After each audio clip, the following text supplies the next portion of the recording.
काही महिन्यांपूर्वी अयोध्या नगरीने जो इतिहास रचला त्याचे साक्षीदार आपण सारे झालो. रामललाची प्राण प्रतिष्ठा. तो क्षण प्रत्येक भारतीयाच्या डोळ्यात पाणी आणणारा होता. तुम्हाला माहित आहे का, तो शेवट नव्हता, ती फक्त सुरुवात होती. जर प्राण प्रतिष्ठा म्हणजे मंदिराचा आत्मा असेल तर आता जे घडणारे ते आहे मंदिराचे पूर्ण स्वरूप. कल्पना करा, 121 फूट उंच ध्वजस्तंभ आणि त्यावर फडकणारा सूर्य, ओम आणि रामायणातील कोविदार वृक्षाची चिन्हे असलेला भगवा. हा केवळ ध्वजारोहण कार्यक्रम की अयोध्येच्या संघर्षाचा अंतिम आणि सर्वात मोठा विजय? आणि महत्त्वाचे म्हणजे हा ध्वज साधा नाहीये.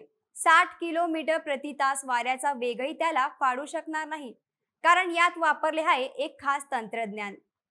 25 नोव्हेंबरच्या या ऐतिहासिक क्षणाची A to Z गोष्ट. पंतप्रधान मोदी आणि मोहन भागवत काय येत आहेत, सुरक्षेची तयारी काय, आणि सगळ्यात महत्त्वाचं राम मंदिराचं पूर्ण स्वरूप कसं असेल, चला जाणून घेऊया या व्हिडिओद्वारे. नमस्कार, मी किमया चौधरी आणि तुम्ही पाहतात बोल इमेज. अयोध्येच्या पवित्र भूमीवर जिथे वर्षानुवर्ष फक्त संघर्ष आणि प्रतीक्षा होती, तिथे आता भव्यता उभी आहे. राम मंदिर आता केवळ गर्भगृहापुरतं मर्यादित नाही, तो एक चक्रासारखा विस्तारतोय.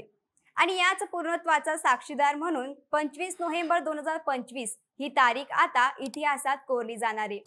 हा केवळ धार्मिक विधी नाही मित्रांनो, हा आहे सामूहिक संकल्प शक्तीचा प्रतीक. आणि या क्षणाला खास करण्यासाठी देशाचे पंतप्रधान नरेंद्र मोदी आणि सरसंघचालक डॉक्टर मोहनराव भागवत स्वतः उपस्थित राहणार आहेत. पण या क्षणाचा केंद्रबिंदू आहे तो ध्वज. हा ध्वज 22 फूट लांब आणि 11 फूट रुंद. त्याची उंची आहे 121 फूट, म्हणजे तुम्ही त्याला दूरनही पाहू शकता. पण याची खरी गोष्ट लपली आहे त्याच्या तंत्रज्ञानात. अयोध्येच्या शिखरावर वाऱ्याचा वेग अनेकदा 60 किलोमीटर प्रति तास असतो, म्हणजे एखादा साधा ध्वज इथे काही दिवसात फाटून जाईल. पण तज्ज्ञांनी यावर एक जबरदस्त उपाय काढलाय. जरा लक्ष द्या. या ध्वजस्तंभात वापरले आहे 360 अंश फिरणारे बॉल बेरिंग तंत्रज्ञान. याचा अर्थ काय? वारा कितीही जोराने आला तरी हा ध्वज त्याच्या दिशेने फिरेल, पण तुटणार नाही. म्हणजे हा ध्वज अखंड राहण्यासाठी बनवला गेलाय.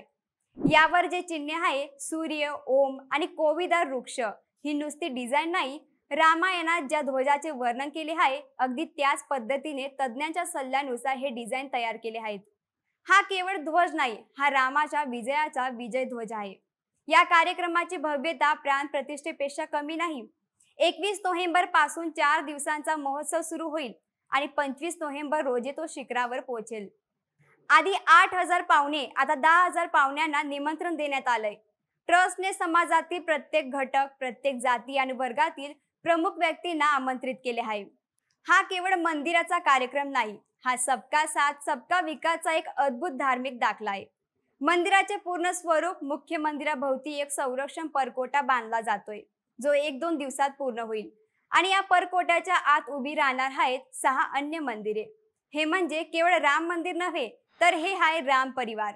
शक्ती, बुद्धी, विनाश आणि भक्ती सगळ्यांचे एकत्रित रूप. या सगळ्या मंदिरांवरही आधीच धर्मध्वजदंड स्थापित करण्यात आले आहेत. लक्ष्मणासाठीही एक विशेष शेषावतार मंदिर आहे, जे आता अंतिम टप्प्यात आहे.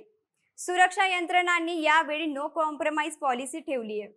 प्राण प्रतिष्ठेसाठी कडक व्यवस्था, खास बारकोड असलेले आमंत्रण कार्ड तयार केले आहेत.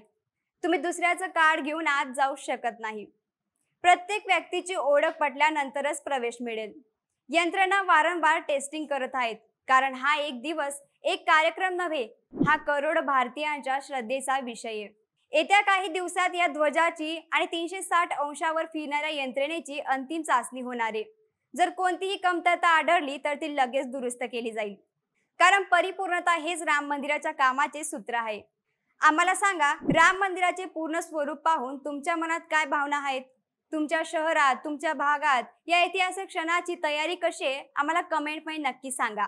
आणि हा रिपोर्ट तुमच्या मित्रमैत्रिणींना नक्की शेअर करा. आणि अशाच ताज्या आणि सखोल माहितीसाठी आत्ताच बोल इमेज या यूट्यूब चॅनलला सबस्क्राईब करा.